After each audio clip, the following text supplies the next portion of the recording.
Destruction of indigenous ways of life. For centuries, indigenous people around the world have maintained their own unique cultures, traditions, and ways of life. However, with the rise of colonialism and globalization, many of these cultures have been threatened and in some cases completely destroyed. One of the main contributing factors to this destruction has been the introduction of foreign educational systems. For many indigenous communities, the arrival of modern American and European-style education has led to the destruction of their traditional ways of life. With the introduction of this style of schooling, existing cultures are taught their ways are backward and that they need to adopt Western ways of life. They are taught to read and write English, but also taught to be ashamed of their culture and language. They are forced to forget their traditional knowledge of how to live and survive, which has led to famine, poverty, and war. In this video, we will explore how schools have contributed to the destruction of indigenous ways of life and have indoctrinated people and their societies into wage slavery as a primary mode of survival. Number 1. Imposition of non-native language. One of the main ways that schools contribute to the destruction of indigenous culture is through the imposition of a new language, with some schools banning any conversation in the local language. In January 2016, students of Little Flower School in India were reportedly barred from having their lunch and made to stand for 90 minutes for breaking the institution's rule of speaking only in English. Those supporting school's action argued that it would help the children eventually land a better job.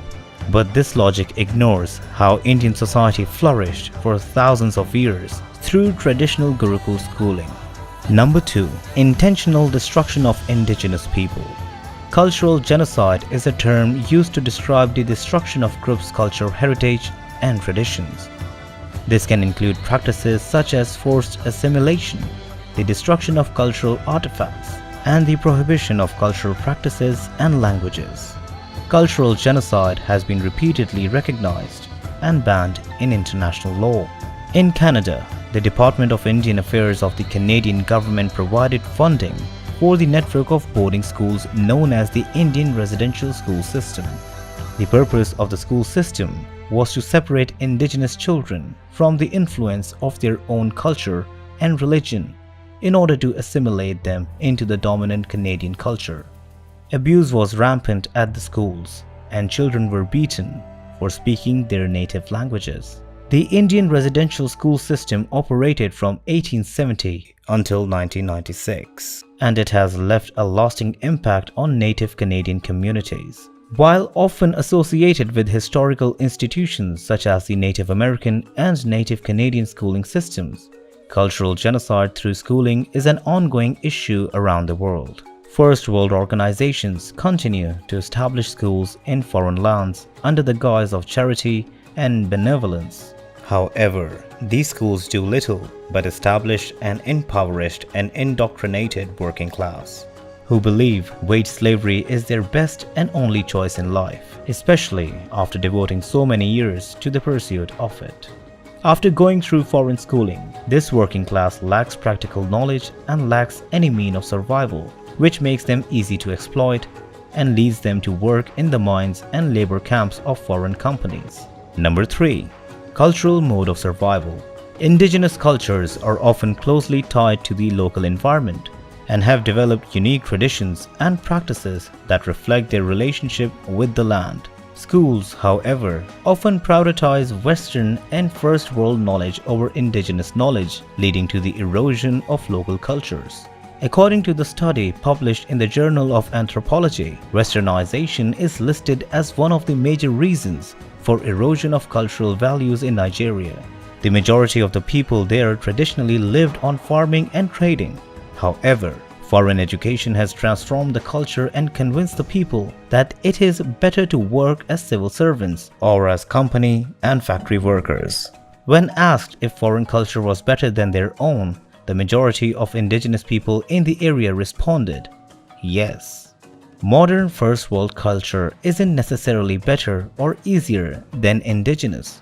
Marshall Sahlins' study entitled The Original Affluent Society challenges the idea that hunter-gatherer societies were impoverished and constantly struggling to survive. It argues that hunter-gatherer societies, such as the Kong, had a relatively abundant and secure food supply, which allowed them to have ample free time. Solins also notes that the Kong had a healthy and varied diet, consisting of a wide range of wild plants and animals. His paper was supported by the research of Richard Lee, which showed that the Kong had a system of sharing and gift-giving that ensured everyone had access to food and other resources. Another study by Frank Marlowe showed Hadza people in Tanzania have chosen to maintain their traditional ways of life as hunter-gatherers, despite a large number of outside attempts at westernization and schooling. Has Western education helped poverty in Africa? Critics of Western education in Africa argue that the education system has not addressed the specific challenges faced by the African communities.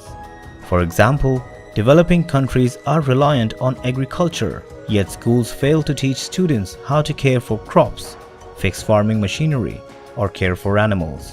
Nigerian writer Chinweizu is quoted as saying, "It was miseducation which, under the mystique of modernizing me into some civilized condition, had worked to infect me with intellectual meningitis that would twist my cultural spine and rivet my admiring gaze upon Europe and the West.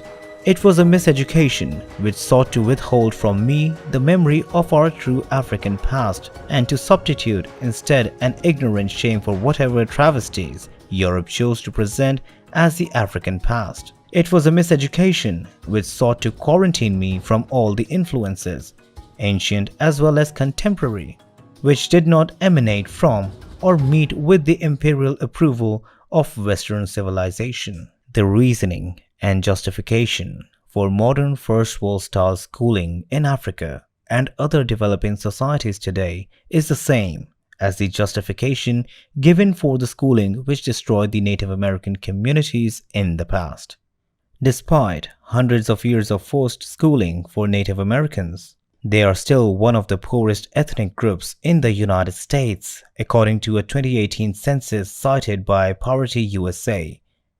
And schooling has caused and continued that poverty instead of improving it. Schooling has not helped the impoverished people across the world and has in fact perpetuated their poverty by wasting a large portion of their life and time studying topics which provide no practical use. At the same time, schooling destroys local cultures and means of survival.